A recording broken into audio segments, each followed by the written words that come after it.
देखिए, हम इस श्रावस्ती जनपद में मुझे समाजवादी पार्टी की तरफ से एसआईआर का प्रभारी बनाया गया है। मैं पिछले दिनों भिनगा मुख्यालय पर मैंने मीटिंग ली थी और बराबर में संपर्क में था। आज हम श्रावस्ती जनपद के श्रावस्ती विधानसभा के इकौना ब्लॉक में हम प्राथमिक विद्यालय कंजड़ाव में मौजूद हैं, जहां पर बूथ संख्या 391, 392 के बेलोज भी हैं। इनसे हमने प्रगति ली है। 391 में 777 मतदाता हैं, जिसमें से 767 फार्म कलेक्ट हो चुके हैं। 392 में 756 हैं, जिसमें 553 कलेक्ट हो चुके हैं। लेकिन बूथ संख्या 391 में 187 लोग सी कैटेगरी में हैं और बूथ संख्या 392 में 44 लोग।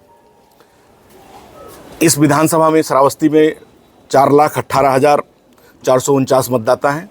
अभी हमारी एसडीएम महोदय से श्रावस्ती से बात हुई है तो उन्होंने बताया कि लगभग 82% यहाँ पर मतदाता जो है वो अपलोड किए जा चुके हैं, उनके फार्म अपलोड किए जा चुके हैं। अभी मैंने माननीय विधायिका जी इंद्राणी वर्मा जी से बात किया तो उनके यहाँ भी 80 से 82% मतदाता जो है वो फीड हो चुके हैं, वो अपलोड हो चुके हैं। लेकिन एक समस्या जो बताया एसडीएम महोदय ने कि 20 से 25% लोग श्रावस्ती में और 18% के आसपास भिनगा में वो भी सी कैटेगरी में हैं। जैसे आप लोगों को हम लोग जागरूक करना हमारा काम है सबको, कि जैसी ये कैटेगरी वो है जिनका नाम 2003 में भी है और 2025 में ही वो ए कैटेगरी में आएंगे। ऐसे लोग जिनका नाम 2025 में है, 2003 में नहीं है, लेकिन उनके पेरेंट्स का है, उनके माँ, उनके बाप, दादा, बाबा का नाम है, तो वो बी कैटेगरी में चले जाएंगे। सी कैटेगरी में ऐसे लोग आएंगे जिनका नाम 2025 में तो है, लेकिन वो नाम पीछे उनको नहीं मिल पा रहा है या कोई नाम उनका किसी वोटर लिस्ट में आगे पीछे नहीं है। मेरे हिसाब से सी कैटेगरी में 2% से ज़्यादा लोग, 1% से ज़्यादा लोग नहीं हो सकते। मैक्सिमम 98% लोग ऐसे हैं जो खुद से मतदाता हैं या उनके माता पिता से पूर्व से ही मतदाता रहे हैं। एसआईआर जो लाया गया ये बहुत जल्दबाजी में लाया गया। एक तो बेलोज को ठीक से ट्रेनिंग नहीं मिली, दूसरी चीज़ है समय कम मिला। तो जब बेलोज के ऊपर दबाव बना कि भाई जल्दी से फार्म जमा करके लक्ष्य बताइए, तो बेलोज जानकारी और ना जानकारी के चक्कर में ज़्यादातर 3 नंबर के कॉलम में उन्होंने फार्म जमा कर दिया, इसलिए कि पहले नंबर और 2 नंबर ए और बी में साइट स्लो चल रही थी, उसमें सर्वर स्लो चल रहे थे, तो इसलिए वो देर से उठा रहा था। सी में कोई रिकॉर्ड, उसमें दोनों में रिकॉर्ड देना होता है। ए बी भरेंगे तो उसमें आपको भाग संख्या, क्रम संख्या डालना होता है, नाम डालना। सी में कुछ नहीं डालना होता, फॉर्म की स्कैन किया, फौरन हो गया। तो कुछ तमाम बेलोज ने जाने अनजाने में सी में भर दिया। हमारी अभी एसडीएम साहब से भी बात हुई है तो उन्होंने ये कहा है कि री वेरीफाई का ऑप्शन आया हुआ है। हमने कल से हम इस बात को कह रहे हैं, वीडियोज़ बना के कह रहे हैं कि सभी जो लोग जिन लोगों ने फार्म जमा कर दिया वो सोए ना सुकून से, वो ये चेक कर लें जाकर के बेलो के पास कि आपका ये कॉलम में है, बी कॉलम में, सी में है। अगर आपका सी में है तो अभी फिर से संशोधन का टाइम आ गया है। आप जाकर के बेलो से मिल करके रिकरेक्शन करा करके री वेरीफाई का ऑप्शन आ गया है, उसे संशोधित करा लीजिए। वरना आपको एक चीज़ जिसे आप समझिए कि अगर सी में जाहिर सी बात यह है कि सारे एलिजिबल हैं ए बी में, 2 से 1% लोग सी के हैं, लेकिन ये जल्दबाजी में और लोगों को बेलोस को ट्रेनिंग न देने के कारण हो गया। जैसे अगर हमें सी में हमारा नाम हो गया, हम जीवित हैं, तो जैसे कोई आदमी जीवित हो जाता है, तमाम जगह देखते होंगे संपत्तियों के विवाद में, और उसे जीवित साबित करने के लिए अधिकारियों से लेकर कोर्ट तक जाना पड़ता है।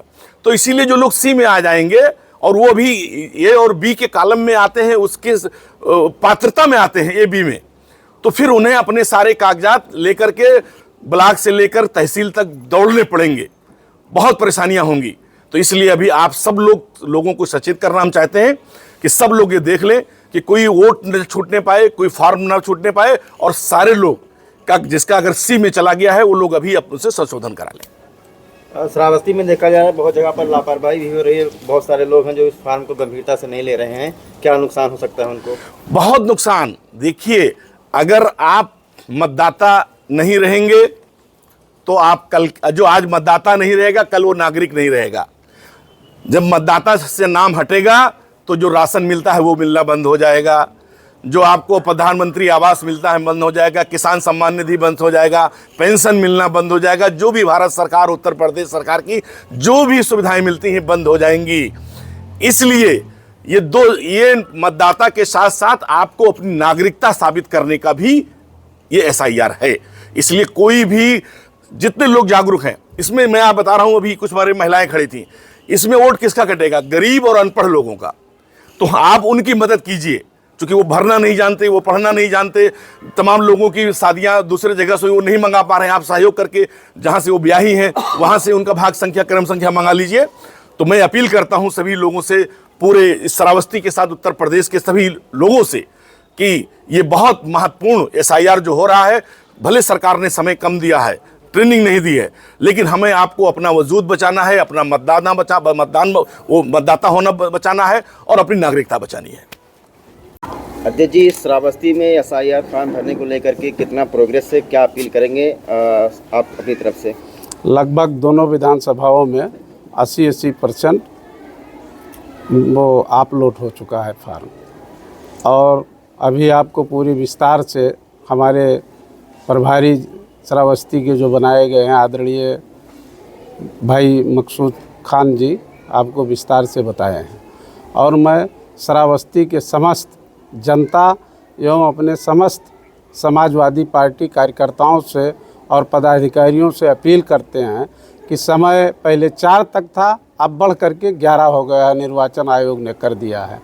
इसलिए सभी सम्मानित कार्यकर्ताओं एवं पदाधिकारी एवं आम जनता से अपील करता हूं कि आप लोग SIR में बढ़ चढ़ करके हिस्सेदारी कर लीजिए, 100% करवा दीजिए, अन्यथा आप उस भागीदारी हिस्सेदारी की नहीं रह जाएंगे। जब आपका SIR में नाम नहीं रहेगा, वोटर लिस्ट में नाम नहीं रहेगा, तो आपको जैसे सरकारी अनुदान, सरकारी आवास या आप भारत के नागरिक नहीं रह जाएंगे। इसलिए 100% ज़रूरी है। आप लोगों से यही हमारा अपील और निवेदन है।